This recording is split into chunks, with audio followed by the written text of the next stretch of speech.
The Modern Day Casanova, Chapter 9, Larry's Luck.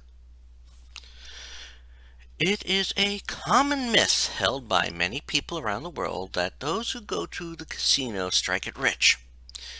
In truth, a majority of the people who go to the casino end up with less going out than coming in. This is because of how most casinos work.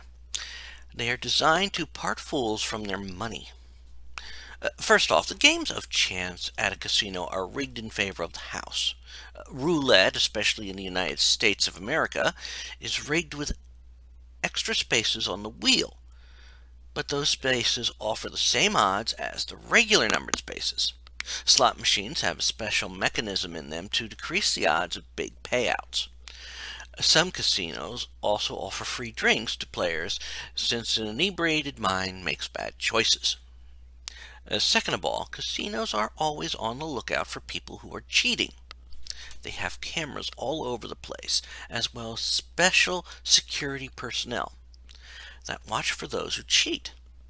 Card counters are usually identified before they take too much of the house's money. Cheap cards are used at the card tables to help prevent people from memorizing the decks. Even employees are watched, since some tricks have been known to require an employee in on the scam. In casinos, there is no honor among thieves. Big Winners Casino was unofficially known as the most crooked casino out there.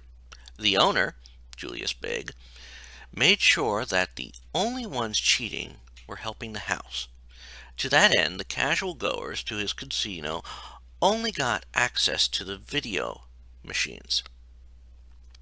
In each one of those, they were programmed to slyly eliminate certain cards from the deck.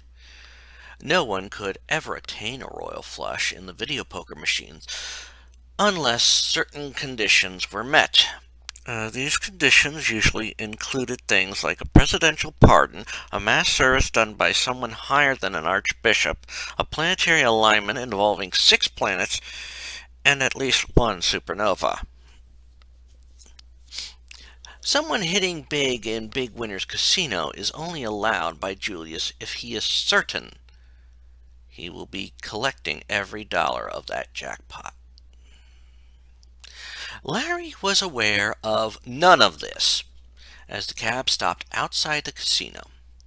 He looked up at the casino, admiring the bright lights and neon figures that were high up and literally giving off the appearance of a tourist. If it was not for the fact that Julius had severe repercussions for anyone who tries to rob patrons on the street, Larry would have been mugged, pickpocketed, or both. In all truth, only one type of person operated what some might have called a rip-off scam. It was usually one of the really unfortunate ones who were usually tossed out of the casino with just their underwear on. This was usually a sign that they had some dignity left. Long ago, the first one who ended up like that had managed to hold on to a little cash. He ended up purchasing a patch of farmland outside Lost Wages and set up an apple orchard. The orchard actually grew one of the most delicious apples in the world. Rumor was that these apples were able to last days without any preservative means used. One man was said to have placed one in his jacket pocket on a Monday, forgot about it for a week, found it, and when he bit into it, he could have sworn it had been picked that day. The orchard made money on these apples.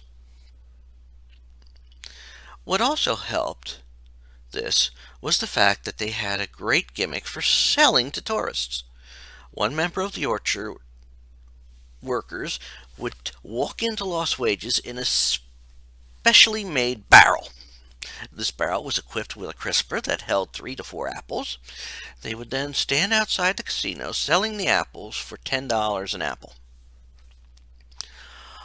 Only the casino staff would walk by them. ignoring them entirely. This person correctly pegged Larry as new in town and approached him with his sales pitch ready.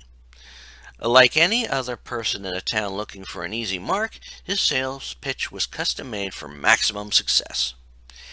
He had only one of their forever fresh apples in his crisper and was determined to sell it. Thus, he went into his almost rapid-fire sales pitch. Larry didn't actually hear the sales pitch, since all he noticed was the barrel the guy wore. He couldn't tell it was specially made, but its appearance said volumes. It said to Larry that the man needed money. As it was, Larry only heard the price. He even thought that he would have paid 10 times more if he had enough to do that. As it was, Larry parted with $10 and got an apple beyond compare, which he stowed in a pocket. There is something odd about some articles of clothing. They sometimes seem bigger on the inside than on the outside. Personally, I can't tell you the number of times I have had to reach into a pocket, a backpack, even a purse when asked by one of the significant ladies in my life, mother, wife, daughter, and swear the thing is bigger than I thought. It is as if all of these objects were made with mystical properties or Gallifreyan technology.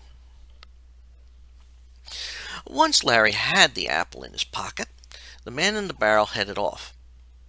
Larry then checked his wallet and realized he was really getting low on funds.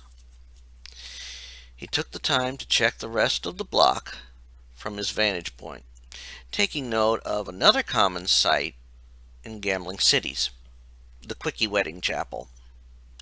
Larry honestly wasn't sure if he was ever going to go in one of those, at least at this point. He then walked into the casino. If you've never been in one, the floor plan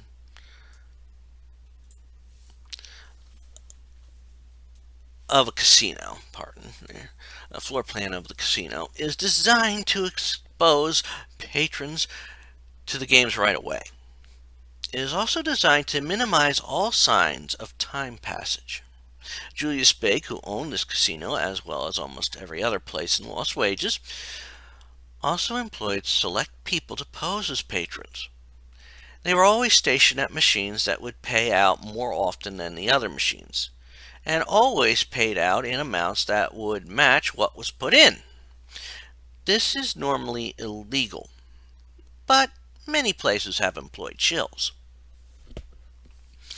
These shills put on the appearance that people could win at a casino, especially on the video machines. Julius also preferred using video poker, video blackjack, and slot machines, since then he didn't have to risk dealers trying to cheat him. As it was, those machines are not foolproof. Many can be regulated to moderate their payout, and odds also play a factor in winning in some games. Larry, who knew computer programming, was aware of the odds of certain games paying out.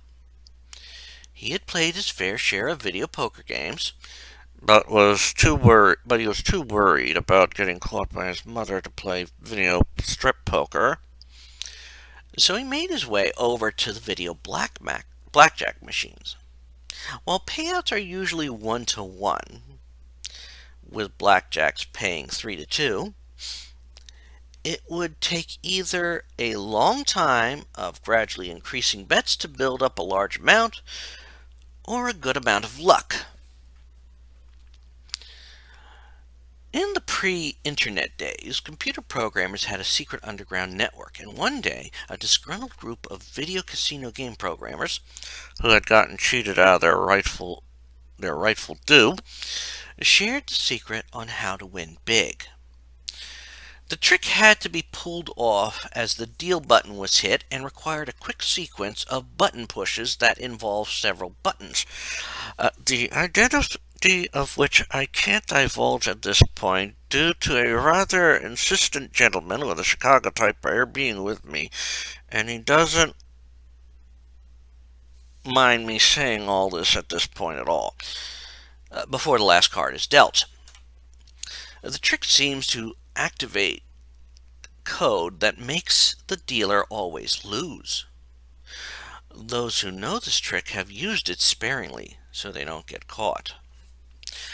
This being Larry's first time in a casino, he did everything that a first-time casino goer was expected to do.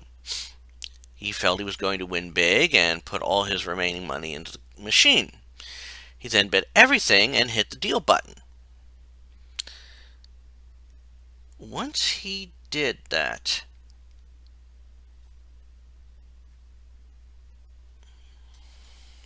he performed the code of actions that I cannot divulge at this point. By the time he was done and the cards were dealt out, he had a 2 and a 3, and the dealer's up card was a 6. He confidently hit the stand button, and the game continued in a way that is a technical possibility, but unlikely to happen. The down card flipped to show it was a 9, and the next card busted the dealer. Larry's money was doubled. Larry then did something foolish. Wise gamblers have adopted a strategy that is completely legal when it comes to being used, and only double the bet after the second win. Larry used a strategy that only fools adopt when trying to recoup their losses. He doubled his bet right away. As he did that, he made sure to act like he was tapping all over the unit. Doing this, he had hoped to mask the combination that allowed him to keep winning hands. In truth, it drew attention to him via the various hidden cameras that the casinos employ, but it took them a while to figure out what he was doing. By the time he was done playing, his measly 2-digit dollar total had jumped all the way up to $10,000, which was the machine's limit to prevent people from taking too much of the house's money. Larry swaggered away from the machine, glad his funds were now restored, and looked around for a moment. Now that he had funds, he was certain he would need a place to stay. He knew how to get more funds and knew that casinos usually had hotels attached to them. Even lucky gamblers would need to take a break. Larry decided to walk towards the back of the casino and check out the hotel part. The way his luck was going, he figured he might find a lovely, lonely lady who just needed the company of a man for the night. The truth was, there was a lady there who might enjoy a man's company, but she has set of standards.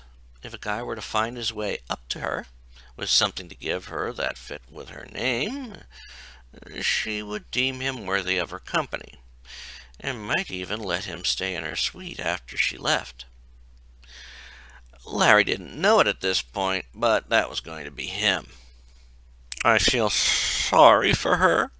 He's so clueless,"